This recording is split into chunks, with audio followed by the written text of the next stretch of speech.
Everyone, जय मां Vaishno. Winters में बहुत जरूरी है अपने स्किन के साथ साथ बालों का भी ध्यान रखना, नहीं तो डैंड्रफ, फ्रिजीनेस, हेयर फॉल जैसी कई दिक्कतों का सामना करना पड़ सकता है। आज की वीडियो में मैं शेयर करूंगी कुछ अपनी विंटर हेयर केयर टिप्स, साथ ही कुछ ऐसे DIY जिससे आपको इन सारी दिक्कतों से लड़ने में बहुत ही मदद मिलने वाली है। तो बिना किसी देरी के शुरू करते हैं आज की वीडियो।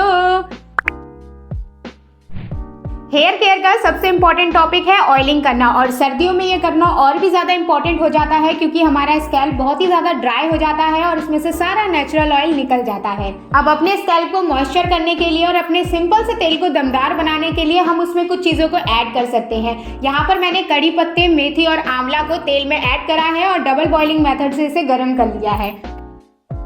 हमें अपनी बालों की जड़ों पर ध्यान देना है क्योंकि अगर जड़ें स्ट्रांग हो जाएगी तो टिप्स पर असर खुद से दिखेगा। आपको कॉटन लेकर उसे डिप कर कर इस तरीके से अपने जड़ों पर लगाना है ताकि तेल की सारे न्यूट्रिएंट्स अच्छे से आपकी जड़ों तक पहुंच सके। आपको सर धोने से 2 घंटे पहले अच्छे से ऑयलिंग करनी है, उसके बाद ही अपना हेयर वॉश करना है। ऑयलिंग करने के बाद आपको 5 मिनट तक मसाज करनी है ताकि आपका जो तेल है वो अच्छे से इवनली पूरे सर पर स्प्रेड हो जाए। अब मैं आपको कुछ आयुर्वेदिक के ऐसे प्रेशर पॉइंट बताऊंगी जिससे आपके नेचुरली हेयर ग्रोथ होने में हेल्प होने वाली है। सबसे पहले पॉइंट के लिए आपको अपनी आईब्रो से 8 फिंगर्स ऊपर जाना है। जहां पर आपकी फिंगर्स खत्म हो रही हैं वहीं पर ही आपको हल्का हल्का प्रेशर देना है। अगले पॉइंट के लिए आपको फिर से अपनी आईब्रो से 12 फिंगर्स ऊपर जाना है और जहां पर आपकी 12 फिंगर्स ओवर हो रही है वहां पर आपको दोबारा से हल्का हल्का प्रेशर क्रिएट करना है। और थर्ड के लिए आपको उल्टा मुड़ जाना है और नीचे से अपनी 4 फिंगर्स ऊपर जाना है और जहां पर आपको मिलेगा पॉइंट वहां पर आपको हल्का हल्का प्रेशर क्रिएट करना है। इन सभी प्रेशर पॉइंट्स को मर्मा पॉइंट्स बोलते हैं। ये हेल्प करते हैं आपके बालों को नेचुरली ग्रो करने में और ब्लड सर्कुलेशन को इंक्रीज करने में। ऑयलिंग करने के बाद आपको अच्छे से ब्रेड कर लेनी है और ये पूरे प्रोसेस में मेरे बस इतने ही बाल निकले हैं और रोजाना 50 से 100 बाल निकलना नॉर्मल बात है। अब नेक्स्ट टिप है हेयर मास्क लगाने की। आपको हफ्ते में 1 बार हेयर मास्क जरूर लगाना है और अगर आपके डैंड्रफ हो रहे हैं ना तो ये वाला मास्क आपके बहुत हेल्प आने वाला है। इसके लिए मैंने बेसन लिया है। बेसन बालों के लिए मल्टीविटामिन का काम करता है। इसमें बहुत सारे एंटीऑक्सीडेंट होते हैं जो आपकी स्कैल्प हेल्थ के लिए बहुत ही ज़्यादा इंपॉर्टेंट है। इसके बाद मैंने लिया है दही और लेमन। इन दोनों में विटामिन सी होता है जो आपके कोलेजन प्रोडक्शन में हेल्प करता है, जो इवेंचुअली आपके बालों की हेयर ग्रोथ करता है। दही थोड़ी सी ठंडी हो रही थी और इसे लगाते ही मेरे सर में दर्द होने लग जाता है, इसलिए मैं छत पर बैठकर धूप में आराम से इसको लगा रही थी ताकि मेरे सर में दर्द ना हो। आपको इस मास्क को ज़्यादा देर नहीं रखना है क्योंकि बेसन सूख जाता है तो फिर निकालते हुए इसे बाल खींचते हैं, इसलिए आप इसे 5 से 10 मिनट ही अपने बालों पर रखिए। उसके बाद अच्छे से अपने हेयर वॉश कर लीजिए।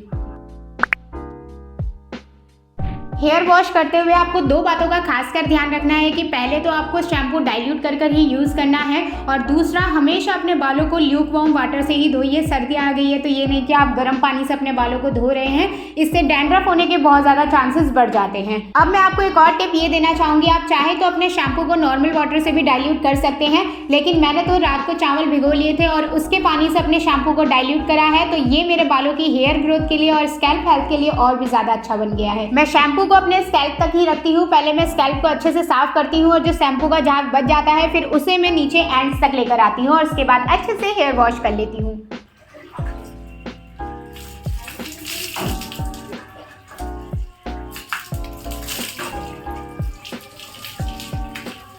अब हमें सिर्फ अपने बाल धोने तक ही अपनी बालों की केयर नहीं करनी है, बाल धोने के बाद भी कुछ स्टेप्स फॉलो करना बहुत इंपॉर्टेंट है। सबसे पहले तो आप अपने बालों को नेचुरल एयर में ही सुखाया करिए। दूसरा, आप या तो कॉटन टॉवल का इस्तेमाल करिए बाल सुखाने के लिए या कॉटन टी शर्ट का। मैंने तो यहाँ पर अपने भाई की टी शर्ट उठा ली है, आप किसी की भी टी शर्ट उठा लीजिए। ये आपके बालों में फ्रिक्शन क्रिएट नहीं करता है जिस वजह से हेयर फॉल नहीं होते हैं और साथ ही आपके बाल बहुत जल्दी सूख भी जाते हैं। बाल सूखने के बाद आपको अपने बालों पर हेयर सीरम अप्लाई करना है, नहीं तो आप थोड़ा सा ऑयल लेकर उसको अपने पाम पर हीट कर भी अपने बालों पर लगा सकते हैं ताकि आपके बाल नरिश रहे, सूखे नहीं। और इसके बाद आपको अच्छे से नीचे से अपने बालों को कॉम्ब करना है और इसके बाद आपको हमेशा प्रोटेक्टेड हेयर स्टाइल ही बनाने हैं। कभी भी अपने बालों को अननेसेसरी खोल के नहीं रखना है या फिर उसको जूड़ा बनाकर या फिर पोनीटेल बनाकर नहीं रखना है, इससे हमारे बाल बहुत ज़्यादा डैमेज होते हैं। हमेशा अपने बालों को ब्रेड में बनाकर रखिए या फिर यहाँ पर मैंने बहुत सारे हेयर स्टाइल बता दिए हैं आपको, तो आप चाहे तो इनको भी ट्राई कर सकते हैं।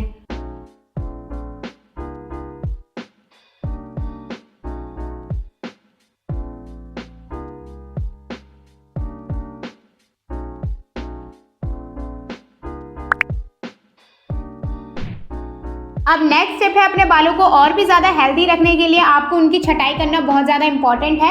महीने में एक बार अपने बालों को ज़रूर देखिए कि उनमें 2 मुँहे बाल तो नहीं हो रहे। अगर हो रहे हैं तो या तो आप उसे खुद से रिमूव कर लीजिए या फिर घर में किसी से कटवा लीजिए। मुझे बहुत टाइम हो गया था अपने बालों को नीचे से ना कटवाए हुए, तो मैंने अपनी दीदी से कटवा लिए थे। बहुत अच्छे से नीचे से काट देती हैं और वैसे मैं घर पर भी अपने आप से इसे काट लेती हूँ।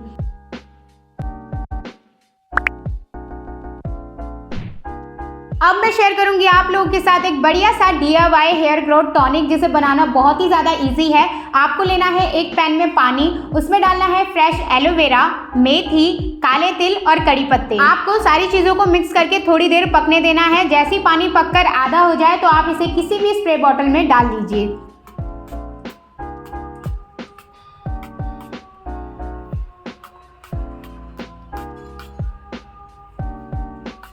मैं इसे अच्छे से अपने रूट्स पर और एंड्स पर स्प्रे कर लेती हूँ। आप चाहे तो इसे सर धोने से 1 दिन पहले भी अप्लाई करके रख सकते हैं या सर धोने से 2 या 3 घंटे पहले भी अप्लाई कर सकते हैं। इसके बाद अच्छे से हेयर वॉश कर लीजिए और खुद रिजल्ट को देखिए।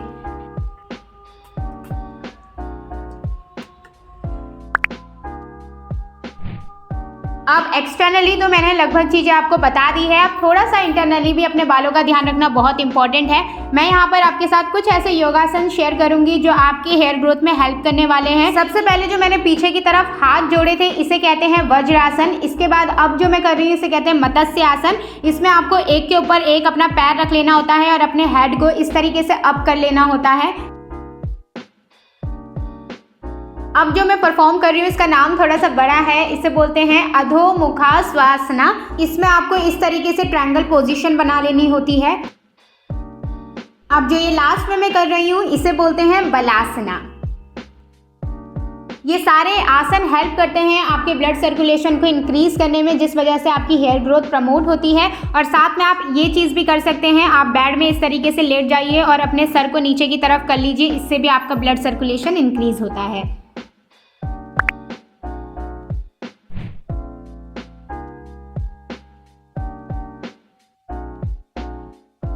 अब डाइट के बिना किसी भी चीज़ का 100% काम करना पॉसिबल नहीं है।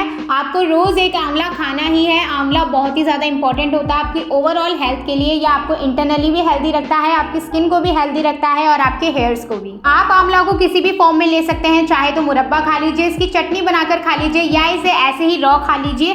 तो ये हर तरीके से आपको उतना ही बेनिफिट प्रोवाइड करने वाला है। और इसी के साथ मैं आपको ये कहना चाहूँगी कि आप स्ट्रेस लेना बिल्कुल बंद कर दो। जब आप स्ट्रेस लेना कम कर देंगे ना तो आप अपनी ओवरऑल हेल्थ में खुद से इम्प्रूवमेंट देखेंगे। और साथ में ये सोचना भी बंद कर दो कि बाल क्यों नहीं बढ़ रहे हैं। उसकी बजाय आपको जो भी टिप्स DIY बताए हैं उन्हें बेफिक्र होकर फॉलो करो और खुद से इम्प्रूवमेंट आप देखोगे। और यहीं पर ही मैं वीडियो को एंड भी कर रही हूँ। आई होप ये टिप्स आप लोगों के लिए कहीं ना कहीं हेल्पफुल रहे हो, क्योंकि मेरे लिए ये रहे हैं, इसीलिए मैंने आपको बताए हैं। और वीडियो अच्छी लगी हो तो वीडियो को लाइक कर देना, चैनल को सब्सक्राइब कर देना। मिलती हूँ आप सबसे एक नई हेल्पफुल वीडियो में बहुत जल्द। तब तक अपना ध्यान रखना। Okay, bye bye.